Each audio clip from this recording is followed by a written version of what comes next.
Right. Muri Zimbabwe maswera sei. Ndine update kapanapa yemukomana nawe ya mwana wa Mugabe. Nyaya yake iri kunetsa. Honestly, nyaya iri kupisa mu South Africa. Bellarmine Chatunga Mugabe, son of the late Robert Gabriel Mugabe, he has been denied bail. It was discovered that he is in South Africa illegally by law. Bail is not given to people without documents as they pose a flight risk.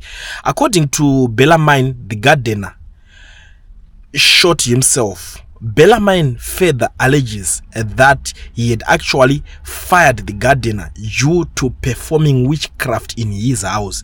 The gardener returned and a fight ensued, leading to the gun going off. The gun used in the altercation has not been found. Ndo mamirire chinyaya chacho muri Zimbabwe. Saka ndangoti ndingogara ndingokubatisa kuti mukomana kuti nyaya dzebail kuna vanhu vaya vangototi ngari mwana wa former president saka ane ma connections. Forget and smile. Hakuna zvakadaro. Bail richanetsa kubuda pamukomana pamwana wechidiki. Ndoziva kuti munogona kunge vamwe munomufarira ndurani, maybe he's going to be our future president kuzodididi.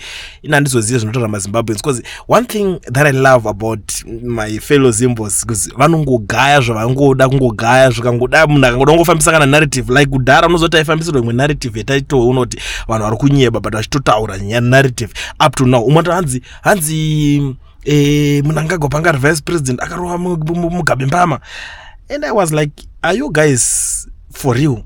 Are you serious? Panozvo mune mutaura mimi mutoa kuti anorowa obatosiwa kadaro otoramba chitonzi kuramba uri vice wa disrespect higher office than you.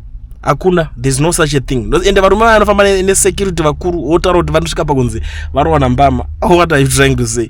You know, zvinhu zvokuti manarrative akadaro anenge achingoitika. Saka panyaya yemukomana wechidiki uyu, guys, I just want to be honest with you. I just want to be honest with everybody here. Nyaya dzebail dzichanetsa pane mupana. Nyaya yekuti angasina mapepa akapinda like zvaunongoitwa zvezvekuti kwasvika obvonza angasina mapepa onzi avari kuti netsa ko kana mamuchidemi nyika musina mapepa mutemo uri kuti chi obvonze extradition ndokwa inoperera. Saka zvoti mukomana anogona kutombochona ari mumasales acho achingonzi nyaya postponed kusvika opa vanozofila kuti izvezvi ngatichimbomubudisa mufano tichitaura nyaya dzacho. Yes, zvokuti ane mari maprocesses acho anogona kuzongorowa fast forward zvichingodidi, but nguva yakati rebe ichagarwa mukati momo. Ndo nyaya ingori panapa muri Zimbabwe, and I just want to be honest with you kuti musazonyotarisira kuti achabudiswa musi wakati because kana kuti munenge muchimufarira kana kuti hamufariri kana kuti munenge muchitya kuti vanozonzi son of the late president of the former president of Zimbabwe ari mukati.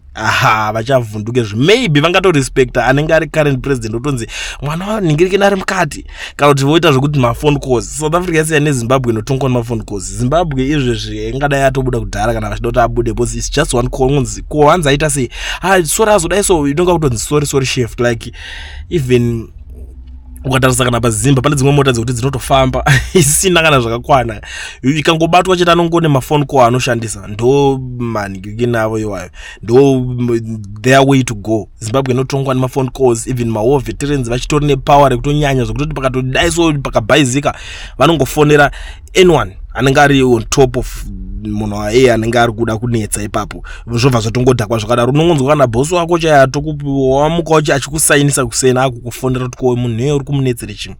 Ndo situation inenge ichiitika kuZimbabwe, but it's different pane kuno kuSouth Africa. Kuno kwazvisi kuzopera mushe. Ndo nyaya ingoripo muri Zimbabwe. Ndangoti tingogara ndakuzivisai because ndoona kuti nyaya idzi munokwanisa kuzodzibvunza, saka gati tingogara tangodzibudisa dzakawanda mogara mune information yakasi. Kulian TV team VAT asi vanhu vachishamsika.